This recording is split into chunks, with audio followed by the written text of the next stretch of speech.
जय श्री राम।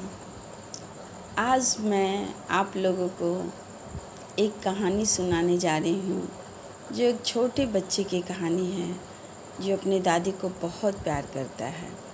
और दादी और पोते का यह प्यार देखकर मुझे उम्मीद है कि आप लोगों को भी ये कहानी बहुत पसंद आएगी।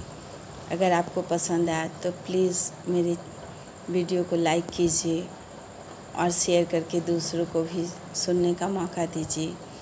और अगर आप मेरे चैनल पर नए हैं तो प्लीज़ मेरे चैनल को सब्सक्राइब कीजिए और कमेंट करके प्लीज़ मुझे बताइए कि आपको ये कहानी कैसे लगी। तो हम कहानी की ओर बढ़ते हैं।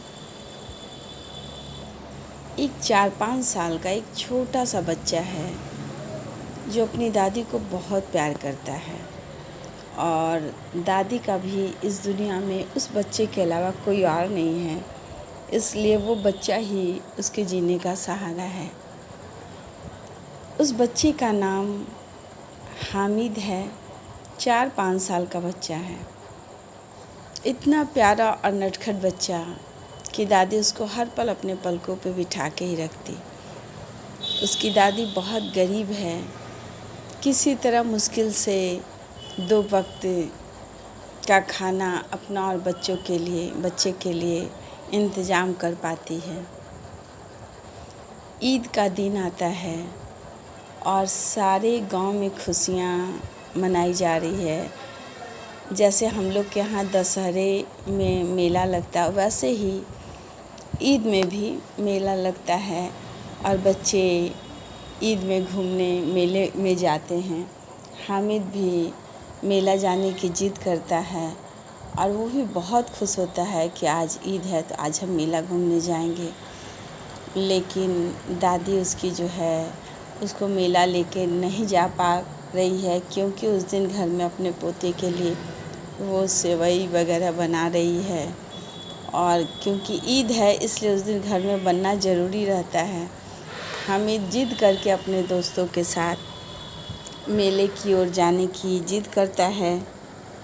वो अपने दोस्त के साथ मेले की ओर जाता है। किसी तरह दादी 3 पैसा उसके लिए इंतज़ाम करके लाती है और उसे देती है कि मेले में तुम जाकर कुछ खा लेना, इस पैसे से अपने ऊपर खर्च करना। और उस गांव से मेला की दूरी 3 किलोमीटर है। वो बहुत परेशान है उसकी दादी कि कैसे उस मेले में इतना छोटा बच्चा उतना लंबा यात्रा उतनी लंबी दूरी को तय कर पाएगा।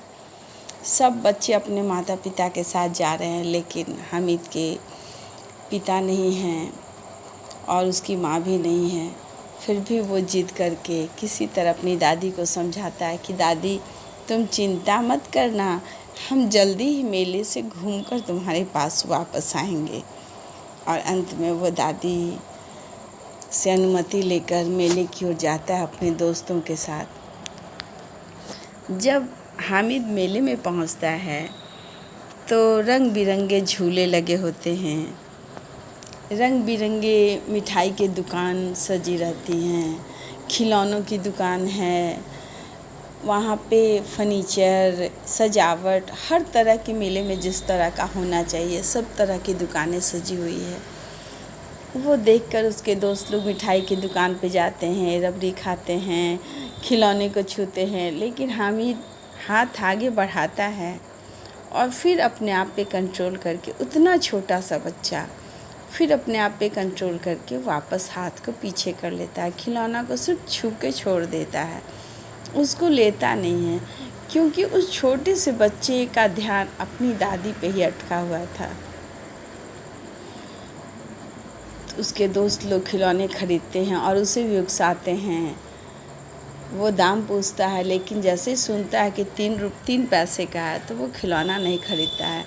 मिठाई की दुकान पे जाता है, सोचता है कि मिठाई खाएंगे तो फिर ख़त्म हो जाएगा पैसा और बस कुछ देर का स्वाद, भूख मिटेगी और फिर पैसा भी ख़त्म हो जाएगा। ये सोचकर वो मिठाई भी नहीं खाता है।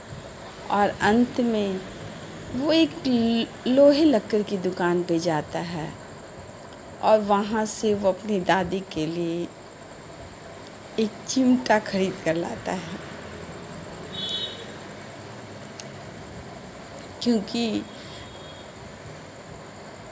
चिमटा वो अपनी दादी के लिए खरीदता है, क्योंकि उसके दिमाग में ये बात फिट थी कि हम कुछ भी करें उससे फ़ायदा हो मेरी दादी को। और जब दादी उसकी रोटी बनाती थी तो उसका उंगली जल गया था एक बार, तो उस बच्चे के दिमाग पे ये बैठ गया था कि हम अपनी दादी के लिए कुछ खरीदेंगे, और क्या खरीदे वो निर्णय नहीं कर पा रहा था। और जैसे ही उसकी नज़र चिमटे पे जाती है, वो 3 पैसे का वो चिमटा ले लेता है। जब चिमटा लेकर कि अब मेरी दादा बहुत खुश होता है कि मेरी दादी का अब हाथ नहीं जलेगा। जैसे ही वो चिमटा लेकर वहाँ से चलता है तो रास्ते में उसके दोस्त लोग उसको चिढ़ाते हैं कि देखो मेरा घोड़ा कितना अच्छा है, खिलौना जो खरीदे हुए था घोड़े का, कोई अपना बांसुरी दिखाता है, कोई अपना मिठाई का दोना दिखाता है। तो वो हंसता हुआ एकदम संतुष्ट होके हामिद चल रहा है और बोलता है कि तुम्हारा खिलौना जो है ना, एक बार बरसात में रख दो, पानी पड़ेगा, सारा कलर उतर के बदरंग हो जाएगा, और मिठाई तुम अभी खाओगे ख़त्म हो जाएगा, बात ही ख़त्म। और तुम्हारी बांसुरी एक बार टूटेगी फिर जुड़ नहीं पाएगी, लेकिन मेरा चिमटा तुम सब खिलौनों पे भारी है, एक बार तुम्हारे खिलौने के ऊपर गिरा नहीं कि तुम लोग का सारा खिलौना मिठाई चकनाचूर हो जाएगा। और मेरा ये इसको अगर कंधे पे रख लो तो बंदूक जैसा बन जाता है, इससे हम खेल भी सकते हैं, किसी के ऊपर अपने बचाव के लिए प्रहार भी कर सकते हैं, इसलिए मेरा खिलौना सबसे अच्छा है। और जब वो अपने घर पहुंचता है और अपनी दादी के हाथों में चिमटा देता है तो उसकी दादी सन्न रह जाती है, शॉक्ड हो जाती है कि ये बच्चा सुबह का गया, अभी शाम में लौट रहा है, 3 किलोमीटर जाना और 3 किलोमीटर आना, और दिन भर वहाँ मेले में बिना कुछ खाए पिए, और ये 3 पैसे का चिमटा लिया। वो अपना माथा पीट लेती है कि तुमने ये क्यों खरीदा, इस पैसे का तुम कुछ खा लेते।